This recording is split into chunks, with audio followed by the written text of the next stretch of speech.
On this, Nabeel Nowairah joins us from Washington, D.C. He's a research associate at the Gulf International Forum.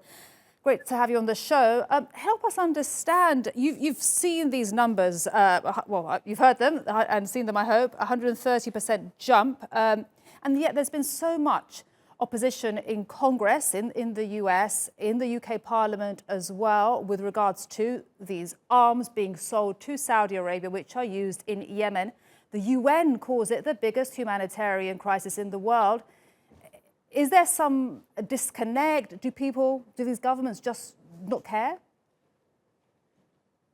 Well, I mean, there are many issues here. First of all, as you said, the US Congress and also the UK Parliament have tried to block arms sales to Saudi Arabia.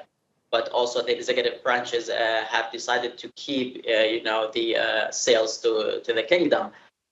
This reflects the need for the exporting countries to continue selling arms and also getting revenues for their countries. In the same time, with these increasing arms sales, we see also losses on the ground by the Saudi-backed forces in Yemen. And we see advancements of the Houthis. Very recently, the Houthis were able to control the main city in Al-Jawf, which is in the northeast of the country and also has large borders with Saudi Arabia. So there are condemnation of the war. However, the U.S. administration, for example, sent around 3,000 troops to Saudi Arabia last year, I think in October last year.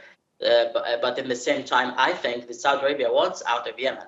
And now in about 2 weeks, I think from now, we will enter the 6th year of the war in Yemen.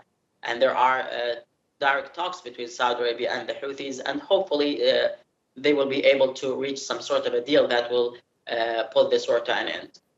And, going back to these arms sales that are increasing, do you think it's a time now to have some restrictions imposed?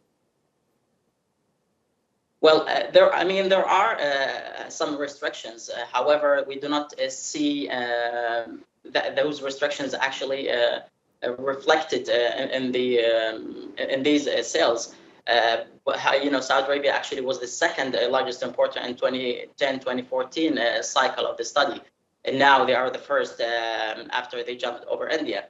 There should be some restrictions, and there are popular, I would say, support for blocking sales to the kingdom.